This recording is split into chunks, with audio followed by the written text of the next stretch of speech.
আজকে আমরা যে গল্পটা নিয়ে কথা বলবো সেটা এক মুচি আর এক খুব চালাক শিয়ালের। এই গল্পটা এক গরিব মুচির, যার ভাগ্যটা না বদলে দিয়েছিল একটা মাত্র ধূর্ত শেয়াল।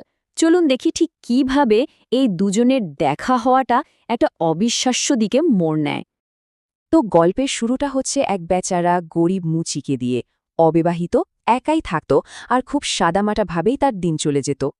মানে মুচিটা এতটাই গরিব ছিল যে বিয়ের কথা তো ভাবতেই পারত না। তো একদিন অনেকদিন পর তার খুব খিচুড়ি খেতে ইচ্ছে হলো। সে বেশ শখ করে চাল ডাল দিয়ে খিচুড়িটা রান্নাও করল। তারপর ভাবল, এটা একটু ঠান্ডা হোক, আমি বরং কয়েকটা জুতো ডেলিভারি দিয়ে আসি। আর ঠিক এই মুহূর্তেই গল্পের আসল মোড়টা আসে। মুচি যেই না বাইরে গেছে, অমনি কোত্থেকে এক ক্ষুধার্ত শিয়াল এসে হাজির। সোজা বাড়ির ভেতর ঢুকে পড়ল, আর ঢুকেই দেখল থালার উপর গরম গরম খিচুড়ি। ব্যাস, লোভ আর সামলাতে পারল না, সাথে সাথে খাওয়া শুরু করে দিল। এবার ভাবুন মুচির অবস্থা। সে বাড়ি ফিরে দেখছে তার এত শখের খিচুড়ি একটা শিয়াল বসে বসে খাচ্ছে। তার তো মাথাটা পুরো ঘুরে গেল। এক মুহূর্ত দেরি না করে সে দরজাটা বন্ধ করে দিল আর শিয়ালটাকে ধরে ফেলল। তারপর দড়ি দিয়ে বেঁধে একটা মোটা লাঠি দিয়ে বেদম পেটাতে শুরু করল। আচ্ছা, এবার গল্পের পরের অংশে আসি। এখানে আমরা দেখব কিভাবে ওই ধরা পড়া শিয়ালটা বাঁচার জন্যে তার মারাত্মক বুদ্ধি কাজে লাগায়। মার খেতে খেতে শিয়ালটা তো বুঝে গেল এভাবে চলতে থাকলে নির্ঘাত মৃত্যু। তো পরের দিন সকালে যেই না মুচি কাজে বেরিয়েছে, ওর সাথে সাথে পালানোর একটা ফন্দি বের করে ফেলল। এমন করে ডাকতে শুরু করল যেন ওর বন্ধুরা দূর থেকে শুনতে পায়। এখানেই দেখুন শিয়ালটার আসল চালাকি। কি ব্রিলিয়ান্টলি ও ওর বন্ধুকে বোকা বানালো। মার খেয়ে ওর শরীর তো ফুলে ঢোল হয়ে গেছে, ও ওটাকেই কাজে লাগালো। বন্ধুকে গিয়ে বলল এক দয়ালু লোক ওকে ধরে এনে রোজ পেট ভরে হালুয়া পুরি খাওয়াচ্ছে, আর দড়ি দিয়ে বেঁধে রেখেছে যাতে পালিয়ে না যায়।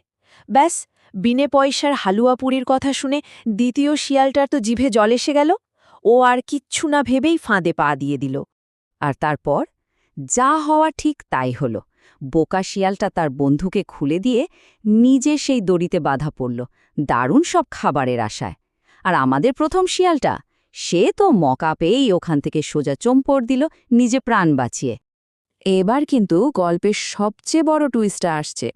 এবার পালা ওই দ্বিতীয় শিয়ালটার, যে মুচির রাগের মুখে পড়ে বাঁচার জন্যে এমন একটা প্রস্তাব দেয় যা কেউ কল্পনাও করতে পারবে না। মুচি বাড়ি ফিরল, আর কোনো কথা নেই, বার্তা নেই, সোজা লাঠি তুলে নিয়ে নতুন শিয়ালটাকে পেটাতে শুরু করল। ও তো আর জানে না যে শিয়ালটা বদলে গেছে। বেচারা দ্বিতীয় শিয়ালটা তো হতভম্ব। এটাই কি সেই হালুয়া পুরি যার লোভে সেখানে এসেছে? মার সহ্য করতে না পেরে শিয়ালটা হঠাৎ মানুষের গলায় কথা বলে ওঠে। কিন্তু তাতে মুচির রাগ আরও বেড়ে যায়। সে থামেই না। তখন বাঁচার শেষ উপায় হিসেবে শিয়ালটা চিৎকার করে বলে এই অবিশ্বাস্য কথাটা, যা শুনে মুচির হাত থেকে লাঠিটা সশব্দে মাটিতে পড়ে গেল। শুধু এই একটা কথাতেই মুচির সব রাগ যেন জল হয়ে গেল। ভাবুন তো, কোথায় এক গরিব মুচি আর কোথায় রাজার মেয়ে। ব্যাপারটা বিশ্বাস না হলেও মনের মধ্যে একটা ক্ষীণ আশা নিয়ে সে শিয়ালটাকে ছেড়েই দিল। তো শিয়ালটা তো ছাড়া পেল, কিন্তু এখন প্রশ্ন হল, ও কিভাবে এই অসম্ভব প্রমিসটা রাখবে? চলুন দেখা যাক ওর মাস্টার প্ল্যানটা। দেখুন শিয়ালটার বুদ্ধিটা দেখুন। ও প্রথমে মানুষের রূপ নিয়ে সোজা চলে গেল পাশের রাজ্যের রাজার কাছে। সেখানে গিয়ে মুচিকে নিজের দেশের রাজা বলে পরিচয় দিয়ে রাজকন্যার সাথে বিয়ের প্রস্তাব দিল। রাজাও রাজি। এরপর আসল খেলাটা শুরু হলো বিয়ের দিন। ও এক ধোপাকে পয়সা দিয়ে নদীর ধারে যত ঝোপঝাড় ছিল সব জায়গায় কাপড় মেলতে বলল। দূর থেকে দেখে মনে হচ্ছিল যেন বিশাল বড়যাত্রীর দল তাঁবু ফেলেছে। এখানেই শেষ নয়, এক তুলা বিক্রেতাকে দিয়ে নদীতে তুলোর ব্যান্ডেল ভাসিয়ে দিল, যা দেখে মনে হলো যেন একের পর এক নৌকা ডুবে যাচ্ছে। এই যে এখানে আপনারা দেখছেন ব্যাপারটা ঠিক কীরকম ছিল। একদিকে রাজার ধারণা যে একটা বিশাল বড়যাত্রী আসছে, আর অন্যদিকে বাস্তবতা মাত্র একজন মুচি, আর মাঝখানে কি শিয়ালের পাতা একটা অসাধারণ মায়ার জাল, কিছু কাপড় আর তুলা দিয়ে তৈরি। এই পুরো নাটকটা সাজানোর পর শিয়ালটা আবার দূতের বেশে কাঁদতে কাঁদতে রাজার দরবারে হাজির হল আর গিয়ে খবর দিল, মহারাজ, সর্বনাশ হয়ে গেছে।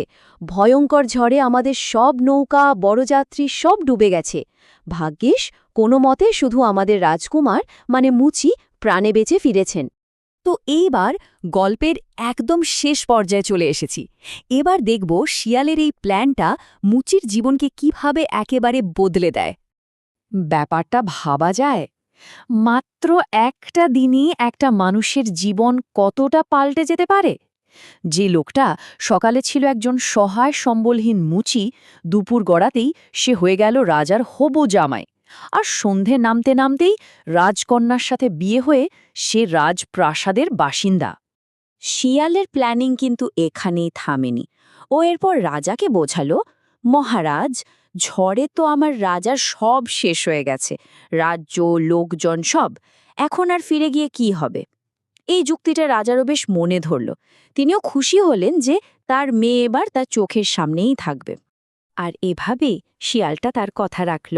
মুচিকে একটা রাজকীয় জীবন উপহার দিয়ে সে জানালো যে তার কাজ এবার শেষ। মুচি তোকে অনেক অনুরোধ করল থেকে যাওয়ার জন্য, কিন্তু শিয়াল শোনেনি। সে আবার তার নিজের রূপে ফিরে জঙ্গলে তার বন্ধুদের কাছেই চলে গেল। এই গল্পটা শেষ হওয়ার পরেও একটা প্রশ্ন কিন্তু থেকেই যায়। মুচির এই যে ভাগ্যটা এভাবে ঘুরে গেল, এটা কি নিছকই ও ভাগ্য ছিল, নাকি পুরোটাই শিয়ালের ওই অসাধারণ বুদ্ধির কামাল? আসলে বুদ্ধি আর ভাগ্যের এই লড়াইয়ে জিতলটাকে? এটা কিন্তু ভাবার মতো একটা প্রশ্ন।